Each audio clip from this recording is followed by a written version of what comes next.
Mercifully for Carolina Panthers fans, they didn't have to endure too much of the Matt Fool era in 2022. That got put to bed pretty quickly. Granted, after 2 years of watching that asshat, should have been enough. You didn't really need a third. But the Panthers learning from their mistake. Unlike Matt Fool, spelled R-H-U-L-E, who didn't learn from the Sam Darnold mistake and doubled down on the retread, failed former high first-round draft pick quarterback by trading picks to the Cleveland Browns for Baker Mayfield without asking the key question, why?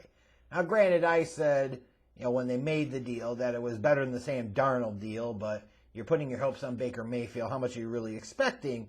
But you got to ask why. Why would the Browns be so willing to move on from Baker Mayfield? And you're going to say, well, they had already made the Deshaun Watson trade. Why did they feel the need to make the Deshaun Watson trade? Baker Mayfield was the number 1 overall pick in 2018. Why would the Panthers think that Baker Mayfield was going to be so fundamentally different and so much better than Sam Darnold in this situation? Only a fool named Matt Rule apparently would think that. And you just look at him and his time in Carolina. That 2020 draft was so dumb, going all defense. And then turn around in 2021, that first-round pick was J.C. Horn, yet another defensive player. And then trying to do the piecemeal, patchwork quarterback approach. To me, the Matt Fool era can be summed up by a guy who clearly didn't understand the game he was in. And that's just not a shot at him coming from college and not understanding how the NFL worked. That just comes from an NFL head coach who clearly didn't understand how the NFL works and what it takes to be a contending team and build a contending team. That was the problem.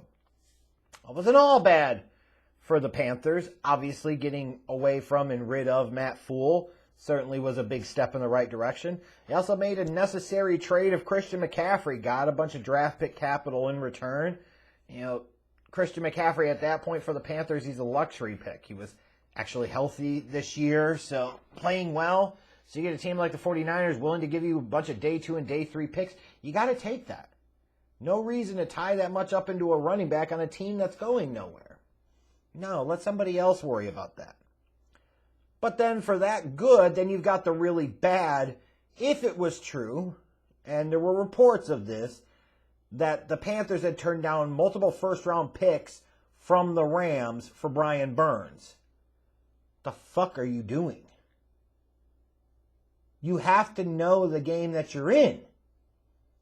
If a team is coming, and Brian Burns is a nice player, had a really nice year, yes. But if you get a team that is going to give you multiple first-round picks for this guy, you have to take that. Start over, restart the clock. That was criminal negligence on the Rams' part for even making that offer for Brian Burns, and for the Panthers for actually turning down that offer, if the reports are true. So they would do something good, do something bad. What went wrong this year? See the offense, see the defense, them winning too many games to get in the right draft position to be within easy striking distance of a young quarterback in this draft. That's a lot to go wrong, right? They won just enough to screw the pooch. To where now, if they want a young quarterback, they're either going to have to wait for the 3rd or 4th option in this draft class to fall to them at pick 9, or they got to make a big move up the board to get one of the top 2 guys. Or maybe even one of the top 3 guys based off of who knows how this draft could play out. What went right, though, is they finally learned from their mistake and got rid of Matt Rule the Fool. They also went 4-2 in the NFC South. Now, they still had a losing record, still failed to win the division, still failed to make the playoffs. But if you're looking for positives as you go forward into 2023, you can say, hey, this was a team that did have a winning record against the NFC South. And once you got rid of Matt Rule the Fool, Steve Wilkes, who wasn't retained for the full-time job, he got more out of this team as an interim guy, but I totally understand why you weren't going to give Wilkes the permanent job. They did play better under him, yes, but, Frank Reich comes with an offensive background, and assuming the Panthers are trying to get a young quarterback this offseason, they're going to want a coach better equipped to work with that young quarterback. and that's Frank Reich. It's not Steve Wilk. Sorry, not sorry. And you would have to think, right, that bringing in somebody like Frank Reich is designed with the thought of you've got to get a big name quarterback. It's likely not going to come via free agency or trade unless the Ravens put the non-exclusive franchise tag on Lamar Jackson, and then all of a sudden you could see teams like the Panthers and Commanders be like, hell yes, we'll give up 2 first-round picks and maybe a little more if we've got to bring in Lamar Jackson. Solves our problem to some degree, and it certainly would. So maybe there's a play they would make for that, but if that doesn't happen, then it's got to be a young quarterback, and it's got to come via the draft, and it's got to come in that first round, right? Like the Panthers need that guy, and, you know, it goes back to the 2011 draft.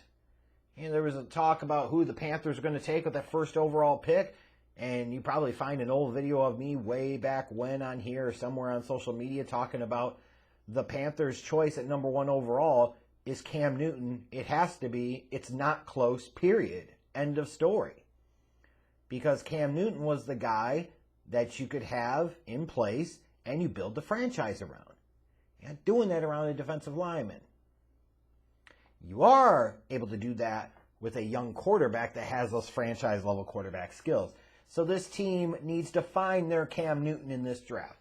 They don't need to find a quarterback just like, Cam Newton. That is absolutely not what I'm saying at all. But they've got to find their Cam Newton type. And then they've got to build around that quarterback, whoever it may end up being, by giving them more help on the offensive side of the ball. And, you know, there was some talk about whether or not they would explore trading DJ Moore. And, hey, who knows? Crazier things have happened. But that would feel kind of counterproductive, counterintuitive to sit there and say, hey, you're going to bring in a new quarterback or bring in a rookie quarterback, and then you trade away the best weapon he's got in the passing game in DJ Moore. That doesn't make a whole lot of sense, even for the Panthers. It just doesn't.